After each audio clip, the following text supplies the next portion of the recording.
SK Alauddin technical চ্যানেলে আপনাদেরকে welcome. আশা করি আপনারা ভালো আছেন। আজকে চলে এসেছি 1000 লিটার ট্যাঙ্ক কীভাবে ইনস্টল করতে হয় এবং কি কি মাল লাগে। আর ভিডিওটা না টেনে শুরু থেকে শেষ অবধি দেখবেন। আর ভিডিও শুরু করার আগে একটা কথা বলে রাখি আপনাদেরকে, এখনও যারা আমার চ্যানেলটিকে সাবস্ক্রাইব করেননি অবশ্যই সাবস্ক্রাইব করে দেবেন এবং পাশে থাকা যে বেল আইকনটি আছে ওটা বাজিয়ে দেবেন, পরবর্তী ভিডিও ছাড়লে যাতে আপনাদের কাছে দ্রুত পৌঁছায় এবং আপনারা ভিডিওগুলো দেখতে পারেন। তো চলুন শুরু করা যাক আজকের ভিডিও।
তো ভাল্ব লাগানো হয়ে গেছে, ইউনিয়নটা লাগানো হয়ে গেছে।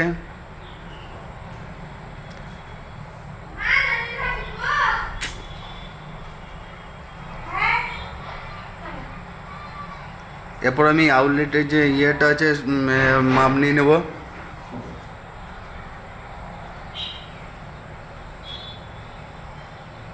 এটা লাগানো হয়ে যাচ্ছে। ট্যাঙ্কির থেকে আপনার যে আপনার এয়ার পাইপ হয়, এয়ার পাইপ সবসময় আপনার ভার্টিক্যালে দেওয়ার চেষ্টা করবেন, তত আপনার জলের ফ্লো বা পানির ফ্লো আপনার বেশি হবে। এখানে আমি একটা টি লাগিয়ে নেব। আপনারা দেখছো নিচের লাইন অলরেডি নাই আমি তৈরি করে রেখেছি।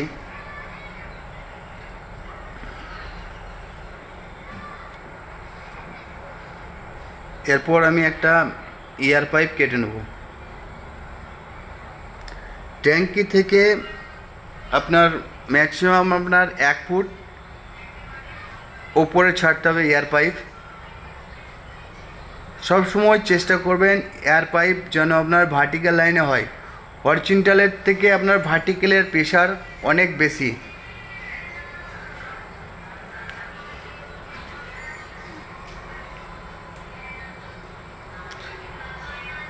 একটা লাইন অলরেডি হয়ে গেছে আমার। আরেকটা যে দুসরা আউটলেট যেটা দেখিয়েছিলাম, দুসরা আউটলেট আপনার একটা 1 ইঞ্চি লাইন বের করছি।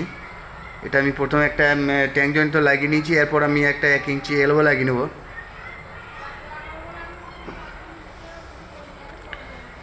1 ইঞ্চি এলবো লাগানোর পরে একটা 4 ইঞ্চি মতো টুকরো হয়, একটা পাইপের পিস কেটে নেব, দিয়ে আমি এলবোর মধ্যে লাগিয়ে নেব। তারপর আমি 1 ইঞ্চি ভাল্ব লাগিয়ে দেবো।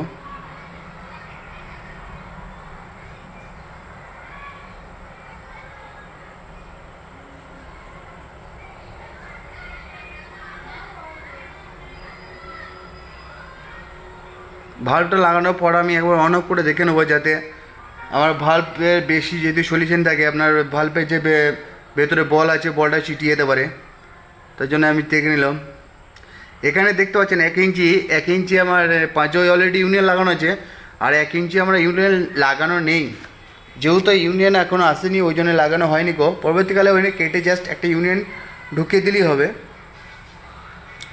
মোটামুটি আপনারা ট্যাঙ্ক ইনস্টলের কাজ ফুল কমপ্লিট। আর চ্যানেলটিকে অবশ্যই সাবস্ক্রাইব করে দেবেন।